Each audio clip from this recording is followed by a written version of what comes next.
네, 안녕하세요. 이용우입니다. 반갑습니다. 음. 네, 마이다스가 생각하는 교육에 대해서 말씀을 좀 드리려고 합니다. 마이다스는 자연의 결대로 사람을 키우려고 합니다.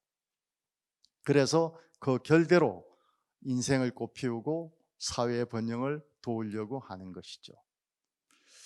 또 오늘 제가 좀 말씀을 드리려고 하는 것은, 그러면 이렇게 급변할 진짜 갑자기 온 4차 산업혁명 시대를 우리는 어떻게 교육으로 준비해야 될까 하는 말씀도 그냥 저희들의 어떤 생각을 좀 말씀을 드리려고 합니다.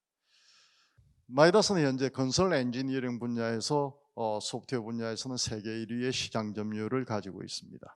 그리고 2016년부터 우리나라 취준생들이 가장 입사하고 싶어하는 중소중견기업 1위의 랭크가 되어 있고, 아까 잠시 보신 것처럼 입사 경쟁률은 1000대 1에서 약 500대 1 정도, 우리나라에서 가장 높은 입사 경쟁률을 가지고 있습니다. 그러면 궁금하겠죠. 예를 들어서 이런 1000대 1의 대한민국 최고의 경쟁률을 뚫고 들어온 마이다스 인재들, 그리고 그들이 전 세계를 무대로 대한민국의 기술을 세계 1위의 소프트웨어로 팔고 있잖아요.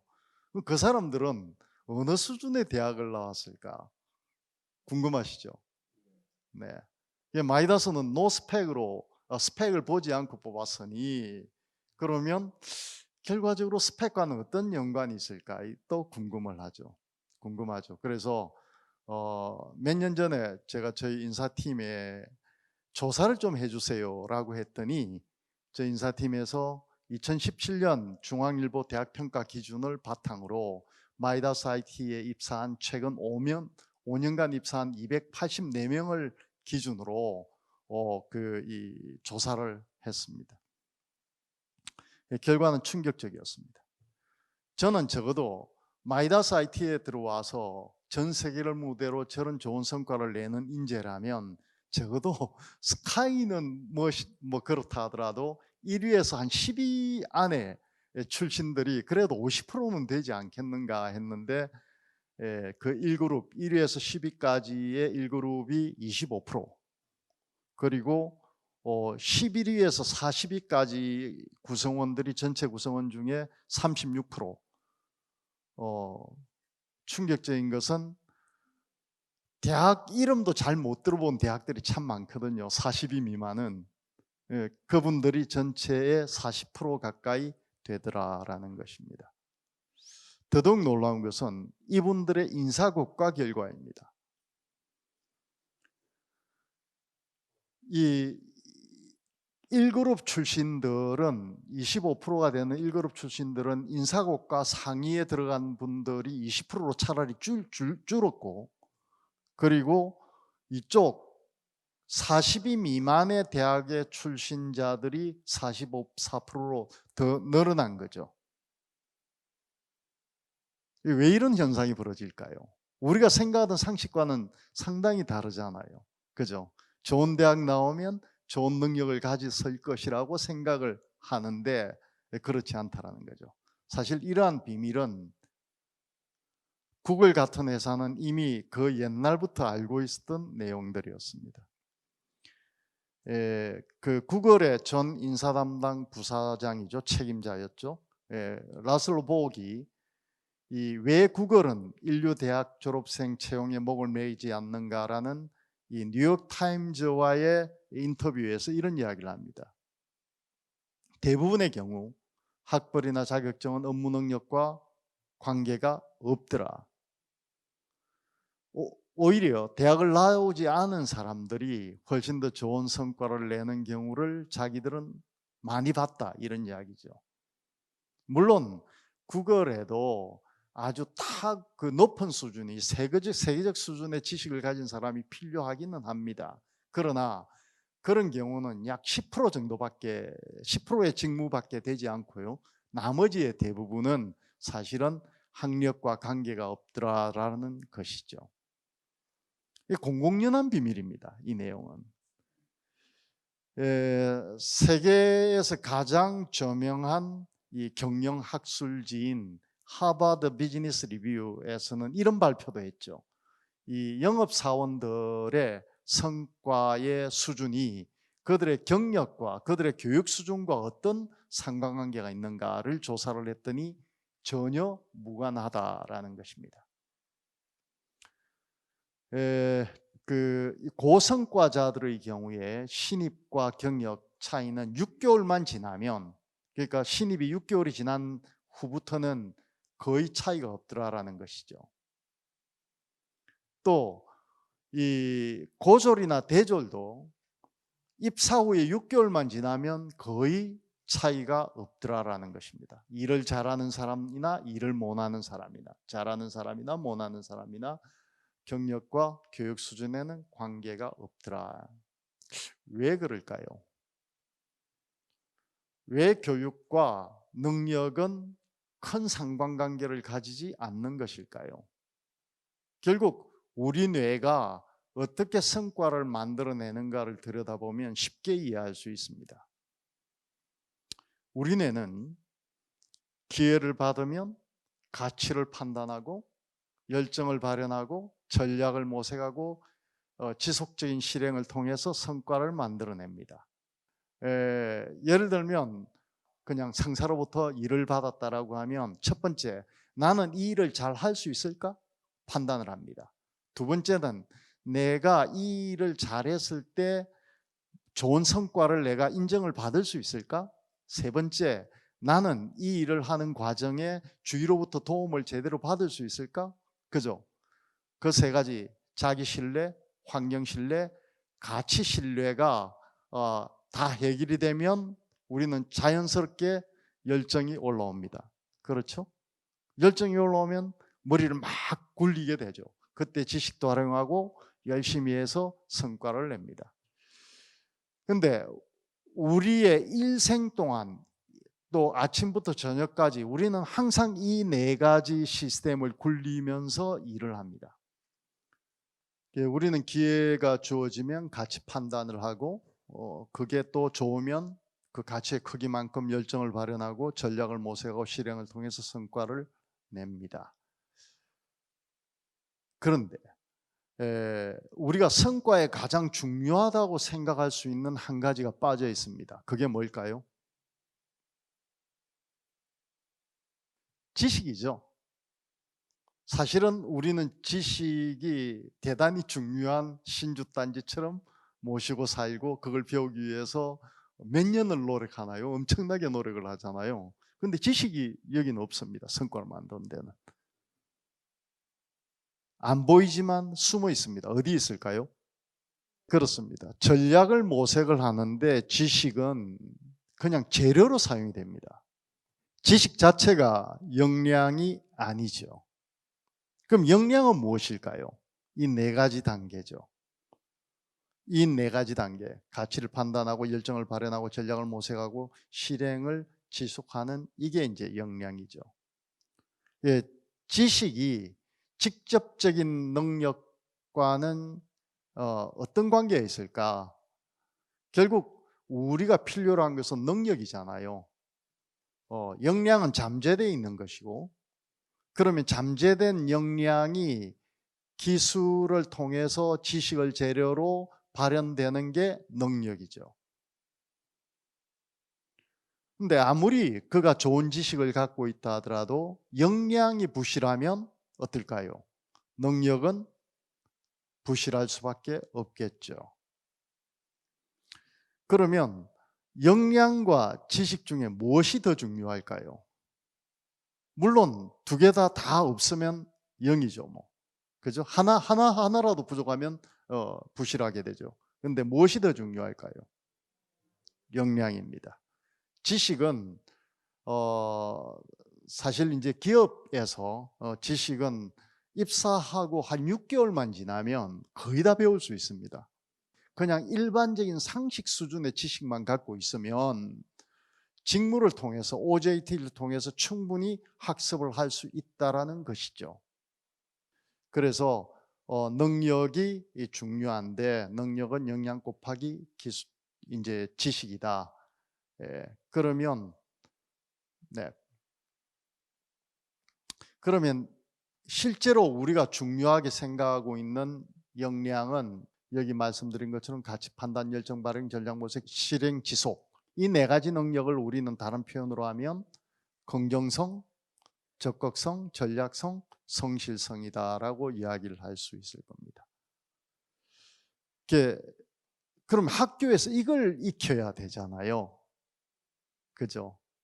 그냥 있는 답을 맞추는 교육이 아니라 이 긍정, 적극, 전략, 성실을 익히도록 해야 되겠다. 근데 아시는 것처럼 지식은, 그러니까 세상에 나와 보면 어떻든가요? 있는 답을 맞추는 게 많던가요? 없는 답을 만들어가는 게 많던가요? 예, 절대적으로 그죠? 없는 답을 만들어가는 게 인생이잖아요. 근데 우리는 학교에서 있는 답을 맞추는 연습만 너무 열심히 해오는 것 같다. 예, 결국 긍정성, 적극성, 전략적 성실성이 핵심적인 역량인데 이런 역량들은 어디서 만들어질까요? 뇌입니다. 특히 전전두엽이 이 네 가지 역량을 만드는 핵심적 중추의 역할을 합니다. 이 뇌의 CEO다라는 말 들어보셨죠? CEO. 예. 가장 중요한 부분이 전전두엽이죠. 사람을 사람답게 만들어주는 핵심적인 중추입니다. 전전두엽이 하는 일이 무엇일까요? 우리가 매일 하는 일이 뭘까요? 가치 정하고 전략을 모색하는 일입니다. 그렇습니까? 가치를 제대로 정하고 제대로 전략을 모색을 할 수 있으면 인생이 좋아집니다. 아니고 가치를 제대로 찾지 못하고 전략을 꾸리지 못하면 인생이 힘들어지는 겁니다. 그럼 가치는 어떤 종류가 있을까요? 우리가 경제적 가치, 물질적 가치, 이런 가치가 중요하죠. 왜 이거 없으면 못 살잖아요. 그 다음에 사회적 평판, 인정, 성취, 이런 사회적 가치, 그리고 내 자신의 양심, 염치, 도덕 뭐 이런 것들로 형성이 되는 정신적 가치, 이 세 가지가 사실 우리가 추구하는 모든 가치입니다. 그리고 이 세 가지의 가치를 이런 전략적인 능력들을 통해서 눈치, 코치, 그 다음에 여러 가지 비교 분석, 그 다음 자기 제어 통제, 이런 전략적인 수단을 통해서 실행을 하죠. 우리가 사는 삶이 몹시 복잡해 보이지만 결국 이 6가지가 잘 버무려져서 훌륭한 요리가 되면 그게 좋은 인생이고, 그렇지 못하면 나쁜 인생이 되는 겁니다. 그러면 이 가치들, 이 뇌 부위가 만들어내는 게 긍정, 적극, 전략, 성실 뭐 이런 내용들일 텐데 언제 만들어질까요? 언제 이게 형성이 될까요? 그걸 알아야지 그 형성에 도울 수 있는 교육을 할 수 있잖아요. 언제 만들어질까요? 신경과학적 결론에 의하면 결국 전전두엽은 약 20세 직후가 되면 거의 개발이 멈춰진다. 거의. 완전히 멈춰지는 건 아닙니다만 거의 멈춰진다. 그 이후에도 여러 가지 능력을 학습을 할 수도 있고 또는 인격을 수양을 할 수도 있지만 거의 20세 만들어진다. 요 옆에 그림 보이시죠? 그죠? 이렇게 이제 파랗게 변해가는 게 이제 성숙돼 가는 과정인데요. 태어나서는 바로 이 뒷부분, 이게 이제 그 후두엽 쪽이죠. 후두엽 쪽이 많이 처음부터 발달이 돼 있죠. 왜 그럴까요? 봐야 되니까. 후두엽이 시각 피질이 있는 쪽이거든요. 그래서 눈을 떠서 학습을 이제 시작을 하는 거죠. 근데 갓난에는 시각 피질이 발달되어 있지 않아서 사실은 볼 수가 없습니다. 이게 이제 서서히 발달하면서 사람을 보게 되고, 그 다음에 이 정수리 쪽이 또 파랗게 변하죠. 어릴 때부터. 왜 그럴까요? 내 움직여야 되니까. 손발도 서고, 이게 이제 이 행동을 만드는 부분인데요. 손발도 써야 되고 그다음에 뒤집고 기고 일어서고 해야 되잖아요. 그래서 이제 이 부분. 그리고 전전두엽은 맨 마지막에 쭉 이제 발달하면서 최종적으로는 사춘기 직후 정도에 거의 개발이 멈추게 됩니다. 조금 더 들여다보면 아까 요 세 가지가 가치를 추구하는 가치령이고 요게 이제 전략령이라고 말씀을 드렸습니다. 제일 먼저 발달하는 게 안화 부분입니다. 이게 긍정성 부분입니다. 긍정성은 어떻게 발달하느냐 하면 태어나자마자 엄마와의 상호작용을 통해서 엄마와의 상호작용이 따뜻하고 긍정적이면 영아는 긍정성을 주로 학습을 합니다. 그런데 그렇지 못하고 예를 들어서 수유 환경이 불규칙하다든지 또는 아주 이 공포를 느낄 수 있는 그런 그 가정 환경이 되면 이 영아는 부정성을 학습을 하게 됩니다. 그때 만들어진 긍정성과 부정성이 평생 갑니다. 예를 들면 대한민국이 헬조선일까요? 살기 좋은 자랑스러운 대한민국인가요? 그건 관점에 따라 다른 겁니다. 그죠? 그죠? 네. 헬조선이라고 생각하는 사람한테는 이 대한민국은 참 부끄러운 나라고 뭐 그렇겠죠. 근데 결국 헬조선이라고 생각하는 사람이 행복할까요? 자랑스러운 대한민국이라고 생각하는 사람이 행복할까요? 네, 후자입니다. 그렇습니다. 그 행복 모드, 불행 모드가 거의 결정이 되는 게 영유아 시절입니다. 그래서 그때의 양육 환경이 무지하게 중요하다는 것이죠. 그다음 적극성은 학령 전기에서 주로 초등학교 때 또래들과의 상호작용을 통해서 형성이 되고, 그다음 정체성은 사춘기 직전부터 직후까지 자신과 환경의 상호작용을 통해서 한번 초기에 형성이 되었다가 사춘기 때 한번 붕괴됩니다. 무너졌다가 그다음에 다시 이 학습이 강화되는 학습이 일어나죠. 나머지 사회성, 전략성, 성실성과 같은 이런 전략적인 능력들은 사춘기 전후에 집중적으로 개발이 됩니다. 조금 더 들여다볼게요. 사춘기는 인생에서 가장 중요합니다. 그죠? 그래서 사춘기 전과 사춘기 후가 완전히 다른 학습이 뇌에서 일어납니다. 사춘기 전에는 주로 가치학습이 일어납니다. 아까 제가 가치령과 전략령 말씀을 드렸죠. 가치학습은 주로 이 전전두엽의 흥분성 시냅스가 발달하면서 사춘기 이전에 일어나고, 전략학습들은 주로 사춘기에 의해 억제성 시냅스가 발달하면서 이제 일어납니다. 이렇게 완전히 이렇게 꺾이죠, 그죠? 이렇게. 예. 이게 이제 시냅스가 형성이 되면 시냅스 자체는 불안정하기 때문에 이걸 안정화시키기 위해서 수초화 과정이다, 뭐 미엘린 과정이다, 이런 이 말들을 들어보셨을 겁니다. 그걸 통해서 전선을 피복을 만들어주는 거죠. 그러면 이제 그 피복이 만들어지면서 그 시냅스가 안정화되는 겁니다. 안정화되는 시점이 언제냐? 만 25세가 되면 거의 90% 정도 안정화되어 버린다. 나머지 부분은 열려는 있지만 상당히 쉽지 않다라는 겁니다. 모르겠습니다. 학교의 환경은 어떨지 모르겠지만 기업에서는 일반적으로 이렇습니다. 이 신입사원이 들어와서 6개월 정도 지났을 때 일을 잘하던 사람은 거의 평생 일을 잘합니다. 신입사원이 들어와서 6개월 정도 지났을 때 상당히 힘들어하는 분들은 평생 성과를 잘 못 냅니다. 이게 안타깝지만 한계가 있다는 것이죠. 인정하고 싶지 않지만. 그래서 성장기의 교육 환경은 그 사람 인생 전체를 거의 결정을 하는 중요한 영향을 준다. 특히 아까 말씀드린 것처럼 영유아 시절에 긍정성 학습은 무지무지하게 중요하다. 왜냐하면 긍정정서 자체가 행복이니까요. 그래서 그런 이 이 뇌의 시냅스가 이제 연결이죠.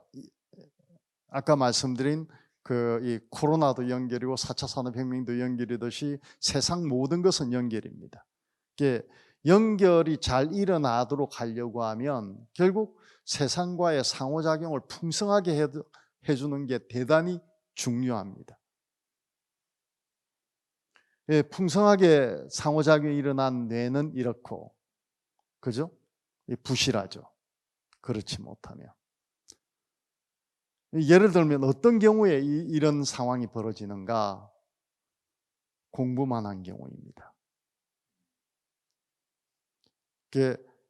완전히 이제 우리의 교육 환경을 보면 간단하죠, 그죠? 예, 조금 공부할 시절이 되면 이제 시기가 되면 그때부터는 주로 학교 학원, 그죠? 놀러 가려면 안 돼, 뭐도 안 돼, 뭐만 돼? 학교 학원만. 그렇죠. 그러다 보니 있는 답을 맞추는 데만 집중을 한 거죠. 그러니까 생각이 차단당한 겁니다. 뇌를 들여다보고 대한민국의 교육을 보면 이건 너무 심각합니다. 진짜 너무 심각합니다. 왜 기업을 하는 사람이 교육을 이야기를 할까? 그죠? 왜 이 세계 1위의 엔지니어링 소프트웨어를 만들어서 잘 나가던 회사가 왜 갑자기 이런 사람의 역량을 들여다보는 솔루션을 개발해서 보급을 하게 되었을까? 이제 그 이유가 거기 있는데요. 이 대한민국 교육은, 그러니까 부모의 역할은 무엇일까요? 부모의 역할이 빨리 없어지도록 만드는 거잖아요. 그래서 자식이 자립하도록 돕는 게 부모의 역할이잖아요. 근데 대한민국의 부모님들은 자신들이 없으면 자식들이 살 수 없도록 만드는 게 그들의 소명인 것 같아요. 그래서 끝까지 죽을 때까지 대신해 주는 거죠. 학교 정해주고, 그 다음에 이 기업 취직할 때까지 정해주고, 그 다음에 배치도 사장한테 전화해서 우리 애는요 예, 이런 상황들이 벌어지고 있는 겁니다. 결국 살아갈 힘을 뺐던 거죠. 부모의 역설입니다. 네. 작년에 우연히 스위스를 갈 일이 있었어요. 근데 저는 스위스를 갈 때 참 궁금한 게 있어서 이건 꼭 물어봐야 되겠다고 생각을 한 게, 100년 전에 스위스는 국민을 용병으로 팔아서 먹고 살던 최빈국이었습니다. 그렇죠. 스위스 용병 잘 아시죠? 그죠? 근데 지금은 세계에서 가장 잘 사는 나라입니다. 가장 1인당 국민소득이 높은 데는 룩셈부르크인데, 룩셈부르크는 나라가 적잖아요. 그래도 나라 같은 규모를 갖고 있는 나라 중에는 스위스가 제일 잘 사는 나라입니다. 궁금했죠. 어떻게 스위스가 이렇게 최빈국에서 최부국이 될 수밖에 없었는가. 이제 물어보니까 이분이 거꾸로 저한테 질문을 하는 겁니다. 한국에서는 애하고 같이 걸어가다가 애가 넘어지면 어찌합니까? 우리는 간단하죠. 아이고, 와 이리 넘어졌노? 안 다친나? 툭툭툭툭. 이 자식아, 이 바로 걸어가라 하니까 아무튼 그렇게 하잖아요, 그죠? 근데 스위스에서는 절대 이렇게 세워주지 않는다는 겁니다. 쥐가 일었을 때까지. 예. 결국 일으켜 세워주기 시작을 하면 평생 개를 일으켜 세워줘야 한다는 거지요. 그러면 개가 살 힘을 못 얻겠죠. 인생 살면서 우리가 한두 번 넘어지나요? 육체적인 넘어짐도 있을 것이고, 정신적인 넘어짐, 사회적인 넘어짐, 수많은 좌절과 시련을 겪을 텐데, 그때마다 부모가 짱 나서서 해결을 해준다면 그의 근육의 힘은 누가 만들어주나요? 그걸 대한민국 교육이 자행하고 있습니다. 결국 자연의 결대로 사람을 키운다는 것은 인위적이거나 자기적이나 그런 개입이 아니라 방목하고 스스로 클 수 있도록 도와주는 것. 지식 교육이 아니라 역량 교육이 훨씬 더 중요하다라는 것이죠. 그런데 다행스럽게 2015 교육개정 과정에는 그 내용들이 아주 잘 들어와 있는 것 같아요. 그런데 답은 알아요. 실행이 잘 안 되는 거죠. 그죠? 네. 자, 결국 우리는 환경과의 상호작용으로 만들어진다. 자신 곱하기 세상이다. 결국 자신의 능력을 세상이라는 가치로 얼만큼 잘 연결해 주느냐에 따라서 인생이 커지죠. 그렇습니까? 결국 이게 이제 중요할 텐데, 능력은 역량 곱하기 기술이다, 지식이다. 지식이 숙련된 게 기술이죠. 그러면 이런 능력은, 역량은 언제 만들어지는가? 체험과 경험으로 만들지 수학이나 국어나 이런 걸로 만들어지는 문제는 결코 아니다. 안타깝게도 역량은 성년기 이전에 거의 완성된다. 기술은 지식의 반복으로 학습될 수 있고 지식은 재료이다 라는 것입니다. 그럼 기업에서는 어떻게 해야 될까요? 기업은 결국은 성장을 하는 것인데 좋은 자원을 만나서 좋은 시장에 상호작용을 일으켜야 되잖아요. 그죠? 그럼 기업에서 효용을 생산하는 주체는 누군가요? 사람이죠. 그죠? 그리고 그 효용을 평가하고 구매해 주는 주체는 누군가요? 시장에서 사람이잖아요. 그럼 기업이 초점을 맞춰야 될 것은 결국 돈이 아니고 사람이라는 것입니다. 충록자, 불견산, 확금자, 불견인. 사슴을 쫓는 자 산을 보지 못하고 돈을 쫓는 자 사람을 보지 못한다. 결국 기업이나 교육이나 국가나 전부 다 초점을 맞춰야 될 것은 사람, 그 사람 자체일 것이다 라고 보는 거죠. 사람에서 답을 찾아야 되겠죠. 이게 국가 경영이든 뭐 학교 경영이든 기업 경영이든 가정 교육이든 가정 경영이든 다 똑같은 메커니즘이죠. 결국 좋은 인재를 채용을 해서 결에 따라 좋은 인재로 육성을 하는 것입니다. 결국 그 경영의 성패는 좋은 인재를 어떻게 채용을 하느냐, 그리고 그들이 그 좋은 역량을 어떻게 발현하도록 잘 돕느냐 하는 게 핵심일 겁니다. 그죠? 그럼 좋은 인재란 무엇인가요? 아까 긍정성, 적극성, 전략성, 성실성, 네 가지 역량을 갖춘 사람들이죠. 우리는 일반적으로 채용할 때 어떤 절차를 거치나요? 스펙, 지식 뭐 이런 거 자소서를 보고, 그 다음에 학력, 경력 이런 것들을 보고, 그 다음에 이제 인적성 면접을 봅니다. 그죠? 일반적으로 그렇습니다. 자소서리잖아요. 그죠? 네. 또는 카피 앤 페이스트 뭐 그런 거 아니겠습니까? 그죠? 이 스펙이나 이런 지식으로 성과를 알 수가 없다. 학력이나 경력 또한 그 사람의 수준, 능력 수준을 제대로 알기는 어렵죠. 그럼 제일 마지막 남은 거 이제 이 부분이잖아요. 면접. 면접으로 사람을 잘 볼 수 있을까요? 이 면접으로 우리는 사람을 볼 수가 없습니다. 이 사람은 합리적으로 판단할 수 없도록 작동을 합니다. 예를 들면 세상에 합리성으로 밥 먹고 살고 그걸 가장 중요하게 생각하는 직업이 있죠. 뭔가요? 판사입니다. 그죠? 판사를 믿고 세상은 돌아가잖아요. 그죠? 근데 판사의 판결 내용이 그의 혈당량 수치와 직결된다라는 논문들이 엄청나게 많이 나와 있습니다. 든든하게 밥을 먹고 아침에 좀 기분 좋게 딱 들어앉아서 구속적부심을 판단을 할 때는 대부분 불구속.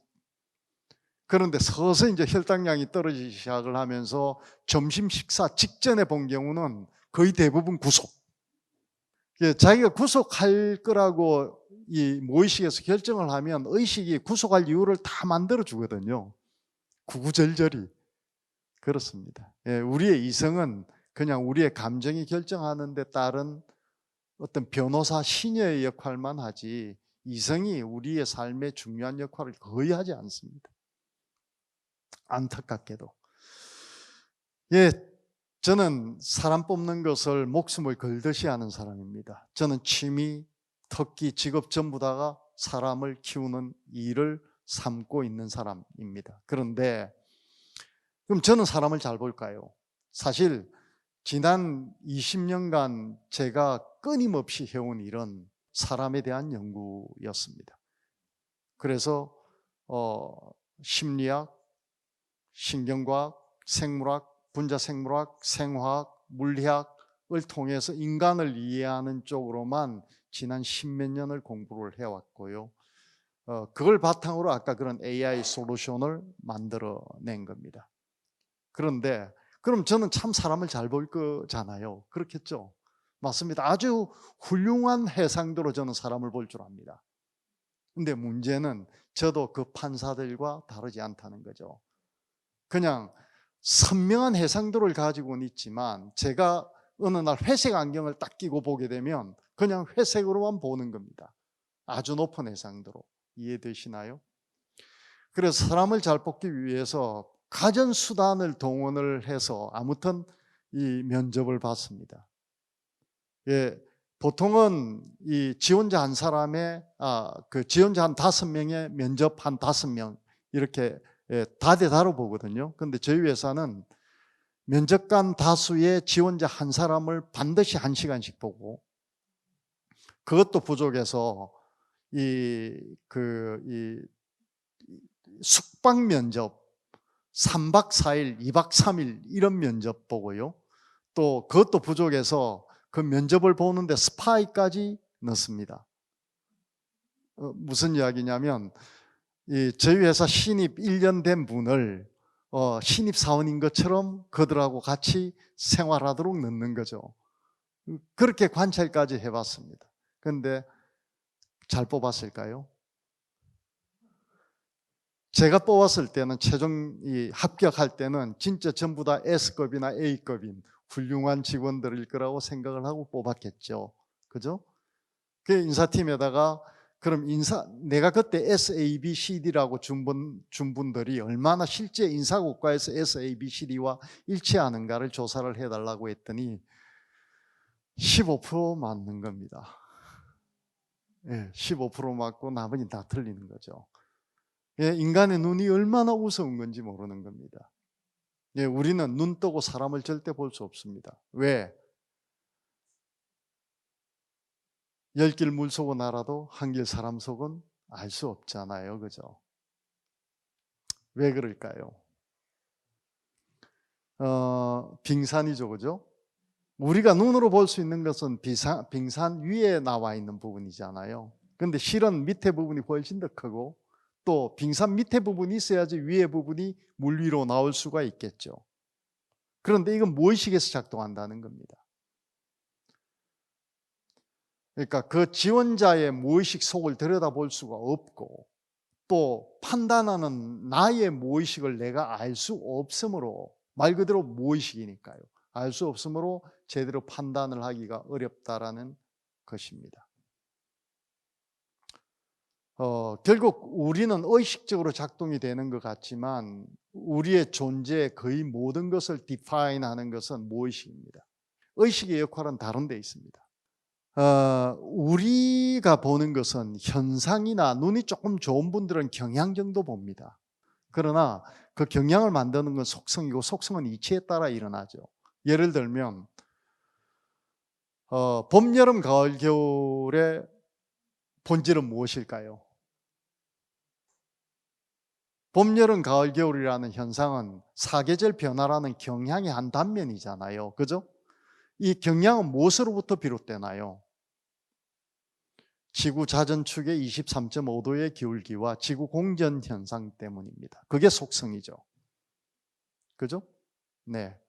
그리고 그 속성은 무엇으로부터 비롯되나요? 중력 때문이죠. 중력은 만류인력이라고 하는 이 기본적인 근본 원리 때문에 작동을 합니다. 결국 우리 눈으로 보는 사시사철도 전부 다 본질은 다른 데 있다는 것이죠. 그러면 우리의 행동은 이 말씨 표정 태도 뭐 이런 것들로 대충 알 수 있지 않습니까? 이게 현상이죠. 그죠? 이런 행동을 만드는 것은 이 심리 성격 지능이라고 하는 이 심리 레벨에서 나오는 것이고, 이 심리 레벨은 어디서 만들까요? 뇌가 만들죠. 무엇으로부터? 긍정 적극 전략 성실로부터. 그리고 이건 본능과 본성, 그 밑에는 이 여러 가지 생화학적인 메커니즘이 존재할 겁니다. 근데 이걸 우리가 볼 수가 없잖아요. 그죠? 이것들의 현상이기 때문에 아무리 면접을 가지고 인적성 검사를 열심히 해봐도 이 두 레벨 표면에 나오는 것은 볼 수 있지만 그 이면은 볼 수가 없죠. 그래서 이런 눈에 보이지 않는 인간의 본질적인 속성을 읽어내는 솔루션을 만들어야 되겠다라고 해서 아까 보신 그 AI 역량 검사 솔루션을 만들게 된 겁니다. 이겁니다. 아까 보신 것처럼 이런 여러 가지 표정, 목소리, 그 다음에 어휘, 그 다음 바이탈 이런 것들을 읽어서 그 지원자의 외연적인 외연적인 능력이 상당히 중요하죠. 그렇죠? 진짜 중요합니다. 그리고 이제 이게 외연적인 역량이고 내면적인 역량도 이렇게 그 어떤 게임이나 이런 걸 통해서 그 사람의 반응을 보는 겁니다. 물어보는 게 아니라. 그래서 이제 그렇게 게임을 통해서 그 사람의 내면의 역량을 들여다보지요. 얼마나 잘 맞을까요? 82%. 그럼 이 82%의 수준이 뭘 의미하는가? 면접으로는 10% 정도 볼 수 있다는 게 일반적인 학계의 결론입니다. 인적성 프로그램 아시죠? 그런 프로그램들은 한 30% 정도 정확도를 가지고 있다. 그럼 70%가 틀린다는 이야기죠. 그럼 어떻게 이렇게 잘 맞을까? 마이다스의 솔루션은 AI 역량검사 시스템은 전 세계에 나와 있는 수백 편의 논문을 학습을 시켰습니다. 그리고 입사한 사람들, 지원하는 사람들의 10만 명의 빅데이터를 5,000회 머신러닝을 시켰고, 그리고 국내 최고의 면접관들이 또 이 친구를 학습을 시켰고, 또 실제 약 50개 기업에 근무하는 사람들의 근무 실적을 또 학습을 시켰습니다. 그래서 저희가 개발한 이네어라고 하는 솔루션은 합리적이고 지능적이고 경험적이고 적응적입니다. 그걸 통해서 긍정적이고 적극적이고 전략적이고 성실한 꼭 뽑아야 될 인재들을 84%의 확률로 적중을 시키고 있고, 중요한 거는 이분들이거든요. 이제 이런 분들을 어쩔 수 없이 걸러내야 되겠죠. 78% 정도 정확도를 갖고 있습니다. 이게 이제 약 몇 년 전에, 실제로 이네어는 약 3년 전에 이제 출시가 되었는데요. 우리나라의 T3 300명 이상 근무하는 기업이 약 3,000개 있습니다.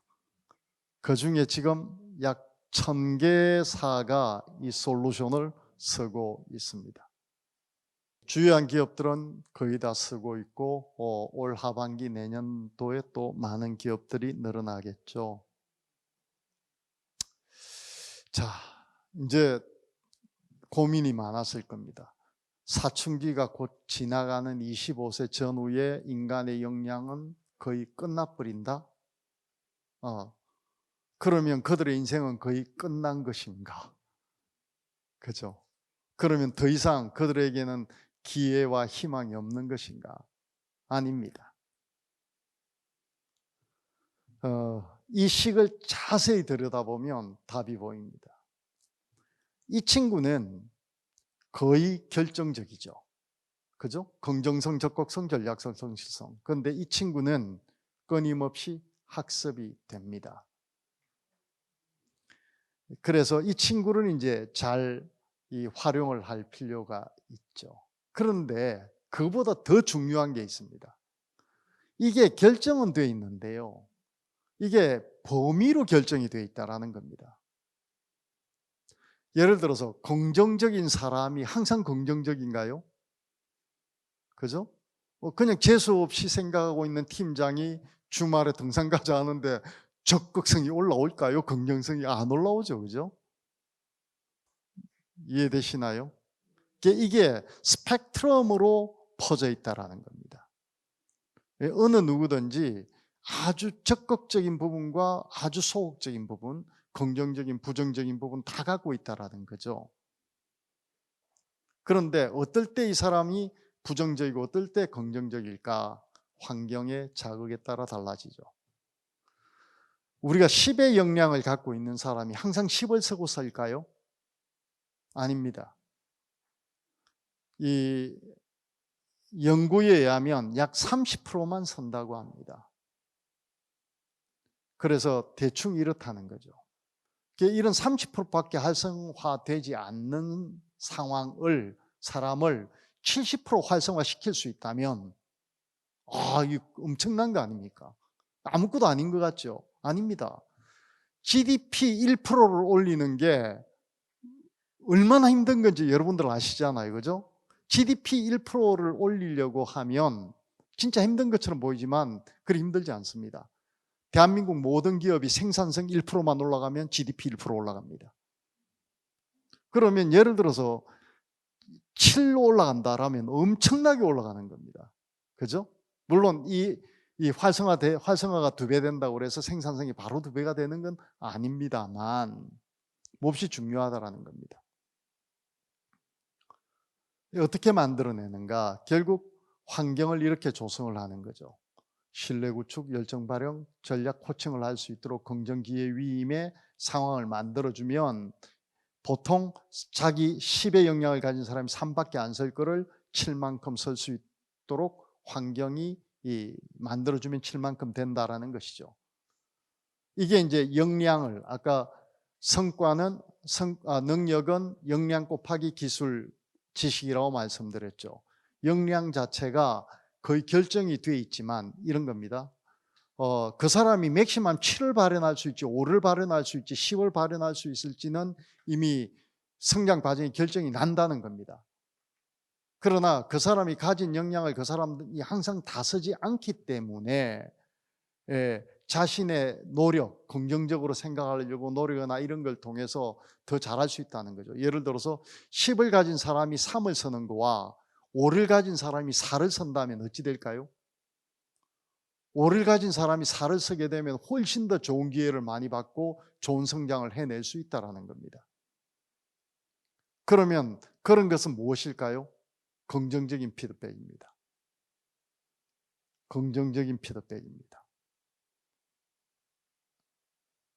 그 다음에 두 번째 남아있는 것은 이 부분을 기술적으로 올릴 수 있다는 겁니다.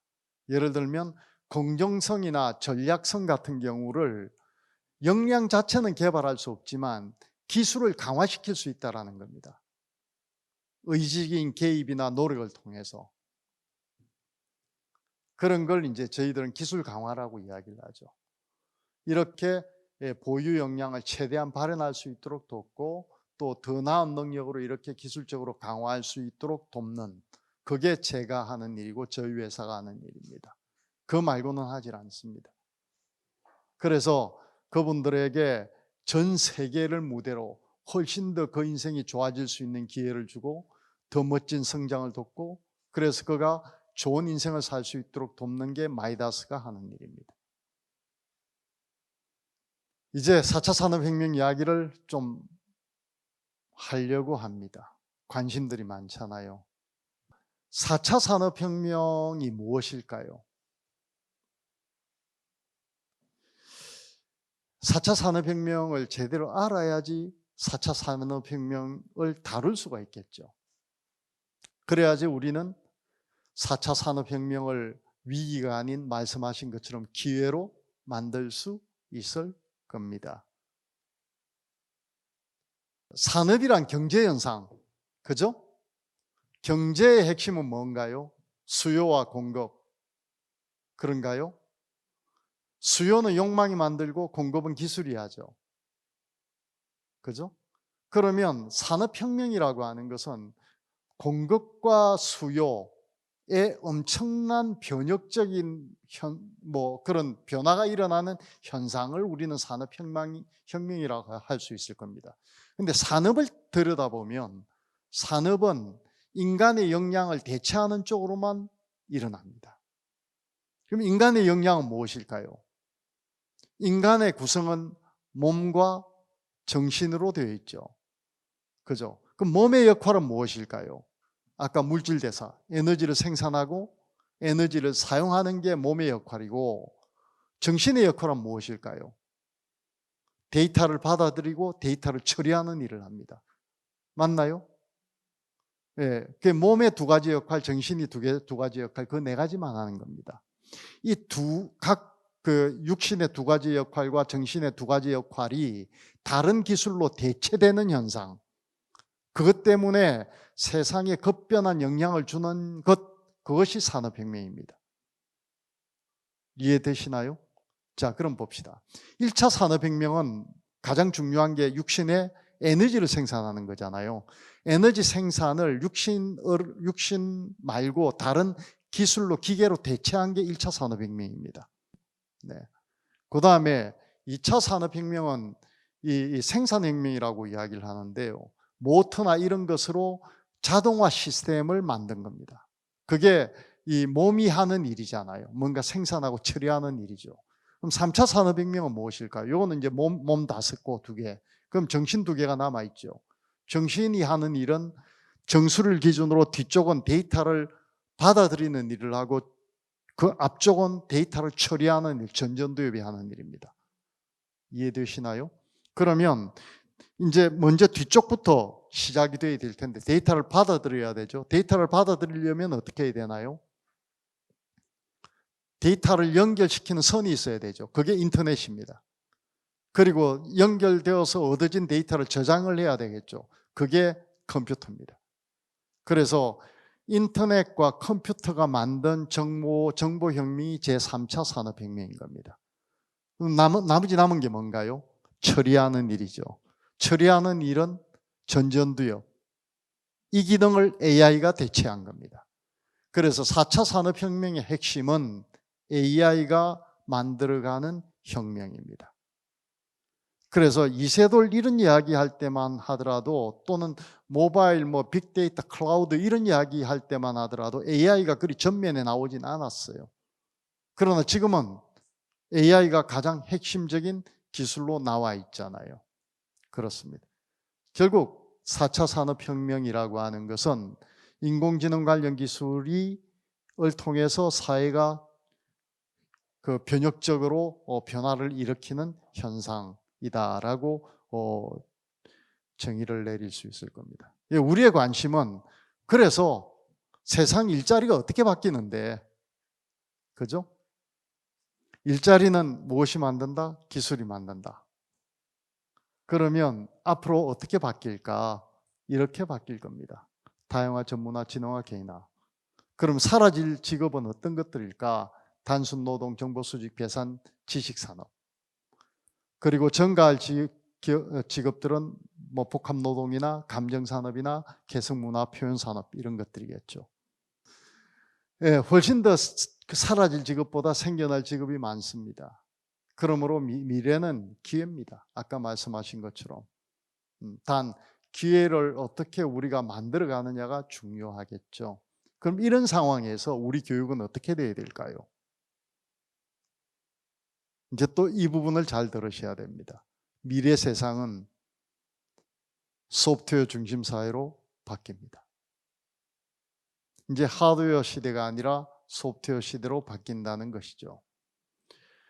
제프리 이멜트라고 하는 유명한 지휘회장이, 전 회장이 이런 이야기를 합니다. 지구상의 모든 기업은 어느 날 갑자기 자기들이 소프트웨어 기업이 됐다는 것을 곧 알게 될 것이다. 카카오뱅크가 은행이잖아요. 그죠? 그러면 카카오뱅크 대표는 은행장일까요? 사장일까요? 은행장이어야 되겠죠. 그래서 금감원 회의할 때마다 항상 출석을 하세요. 근데 그분한테 당신은 은행장이에요? 라고 물어보면 아니에요. 자기는 소프트웨어 회사 대표라는 겁니다. 그렇습니다.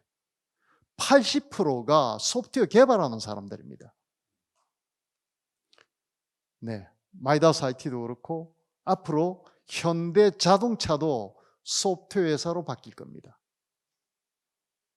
그냥 자동차라고 하는 모바일 기기를 생산해서 파는데 그걸 운용하는 시스템들을 개발하는 소프트웨어 회사로 바뀔 거라는 거죠. 이해되십니까? 네, 그렇게 미래는 소프트웨어 중심 사회로 바뀐다. 그럼 그런 소프트웨어 중심 사회에서 가장 필요로 한 역량은 무엇일까? 창의력과 협동력입니다. 창의력은 어떻게 만들어진다? 창의력은 뇌의 네트워크가 아까처럼 풍성하고 촘촘하게 연결이 될 결과로 나오는 겁니다. 창의를 학습이나 노력에 의해서 만들어내는 건 불가능합니다. 그게 언제 만들어지느냐? 아까 말씀드린 것처럼 영유아 시절부터 사춘기 직후까지 거의 그 성능은 결정이 나버립니다. 그래서 교육 목표는 창의력과 협동력을 키우고, 교육 방식은 답을 맞추는 암기가 아니라 너무나 잘 아시는 것처럼 문제를 해결하고 협력해서 풀어나가는 그런 시너지를 낼 수 있는 기술이 필요하다.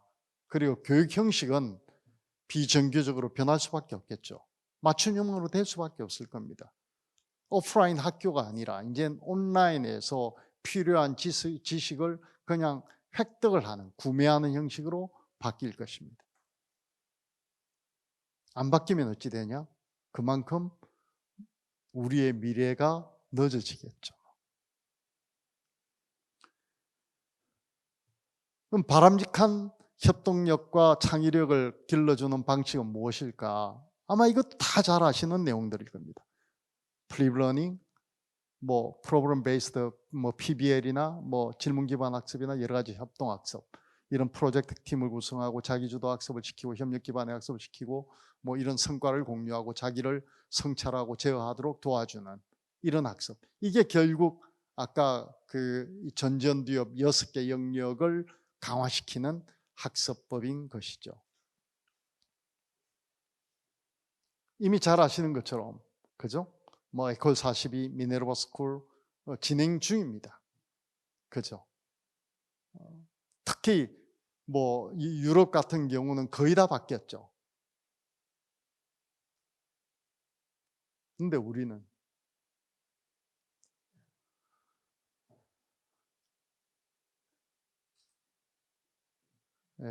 아들은 다 자고 있고, 그죠?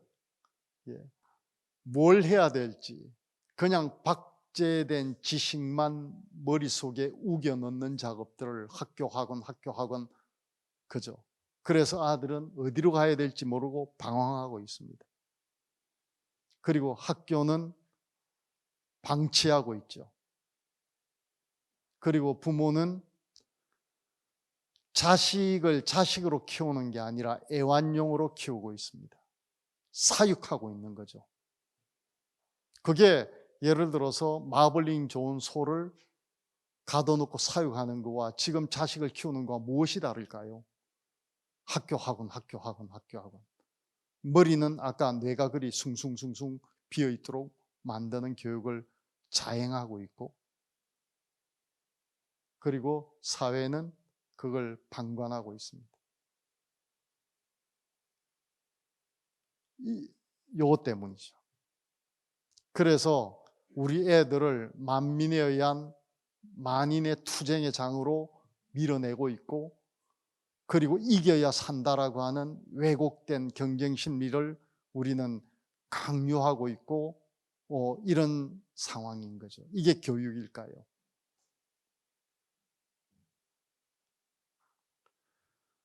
엘빈 토플러가 이 김대중 대통령한테 했다는 이야기죠. 하루 15시간 동안 학교 학원에서 미래에 필요하지도 않을 지식과 존재하지 않는 직업을 위해서 시간 낭비하고 있다. 필요한 것은 역량이다. 이 얽힌 실타래를 어떻게 풀어야 할까? 해결의 실마리는 없을까? 가치 사슬을 한번 들여다볼 필요가 있을 것 같아요. 학생의 갑은 학교, 학교의 갑은 교육청, 교육부, 그런가요? 그분들의 갑은 정치, 이분들의 갑은 부모, 특히 어머니. 그렇죠? 대한민국 교육은 어머님이 만들어 가시는 거잖아요. 이분들의 갑은 어디일까요? 그죠? 사실은 이분들의 갑은 따로 있습니다. 이분들이 하시는 말씀을 들어보면 돼요. 야야, 내가 니를 지금 공부해라고 하는 것은 네가 그래도 사회에 나와서 좋은 데 취직해가지고 잘 먹고 잘 살아라고 하는 것 아니겠는가? 결국 취직입니다. 좋은 데 취직. 갑은 기업입니다. 그래서 저희가 벌리고 있는 운동이 스펙 안 보고 사람 뽑는다고 선언하자, 학력과 학벌로 사람 뽑지 않는다고 선언하자 라고 이야기들을 하고 있는 겁니다. 그거 하려고 지금 이내어를 만든 겁니다. 세상을 조금 더 좋게 바꿀 수 있는 데 힘을 쏟아야 되겠다 해서 이걸 만든 겁니다. 그래서 여러분들을 만나게 된 것이고, 기업이 제대로 사람을 뽑으면 세상이 달라집니다. 세상에 진짜로 사는 사람들이 과연 몇 명이나 될까요? 진짜로 산다는 것은 그들의 역할과 그들의 말이, 그들의 행동이 같은 사람들이죠. 세상에 진짜를 만들어내야만 존재할 수 있는 직업이 있습니다. 경영자입니다. 경영자는 말로 이야기를 하면 바로 그 다음날 들통납니다. 그죠? 가짜 봉급을 줄 수도 없습니다. 진짜 돈을 계좌에 넣어줘야지 됩니다. 그죠? 그래서 기업인은 진짜를 생산해내야 됩니다. 근데 기업이 가장 원하는 게 인재거든요. 좋은 인재를 기업에다가 보내주면 그럼 어떤 일이 벌어질까요? 기업에 좋은 인재가 들어오면 기업이 사회의 부를 생산을 많이 하게 됩니다. 그렇죠? 네. 부를 생산이 많이 하게 되면 그 부는 어디 있나요? 사회에 담기게 됩니다. 그럼 사회의 부가 많아지잖아요. 그럼 어떤 일이 벌어질까요? 부의 가치가 떨어집니다. 그러면 능력이 좀 부족한 사람들, 벌이가 좀 적은 사람들도 부를 쉽게 획득을 할 수 있습니다. 예를 들어서 몇십 년 전과 지금 달라진 게 뭔가요? 조금만 열심히 하면 다 먹고 살 수 있는 세상이 되었다라는 것이죠. 누구 때문에? 기업입니다. 그래서 그렇게 해서 사회 부가 넘치게 되면 부의 가치가 떨어지고, 부의 가치가 떨어지면 결국 힘든 분들도 다 편하게 먹고 살 수 있는, 물론 정치나 제도적으로 소득 재분배를 강하게 드리븐을 시켜야 될 겁니다. 그리고 이 가진 자들도 자신의 능력이 아니고 이 능력이 권리가 아니라 책임이라는 것도 알아야 될 것이고요. 아무튼 그렇게 해서 사회 부가 가치가 떨어지면 어찌 될까요? 부를 생산하는 능력의 가치가 떨어집니다. 부를 생산하는 능력이 떨어진 세상, 우리는 그것을 공평한 세상이라고 이야기를 할 수 있을 겁니다. 이런 거죠. 공정한 채용이 풍성한 생산을 만들고 잘 사는 사회, 평등한 세상, 행복한 인생을 만들어낼 것이다. 부의 가치를 떨어뜨리는 것만이 진짜 풍성한 세상을 만들어낼 것이다.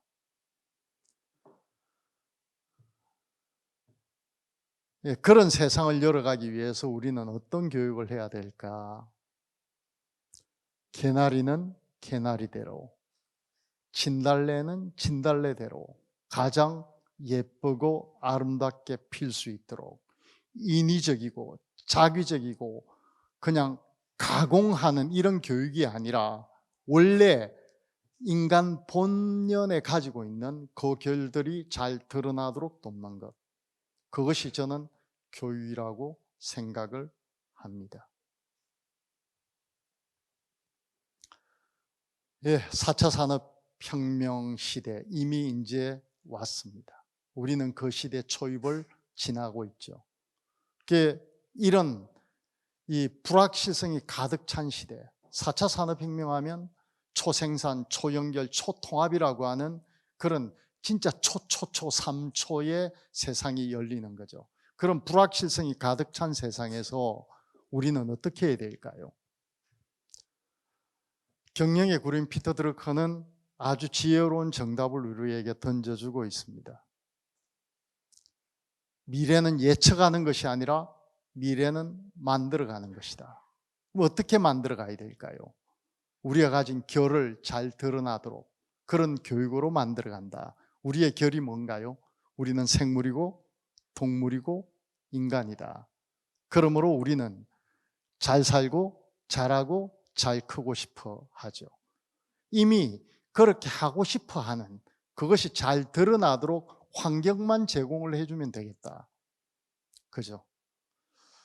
이미 2500년 전에 현자들은 교육이 가야 될 길을 정확하게 알려주고 있습니다. 천명지위성, 하늘이 내린 것을 성이라고 한다.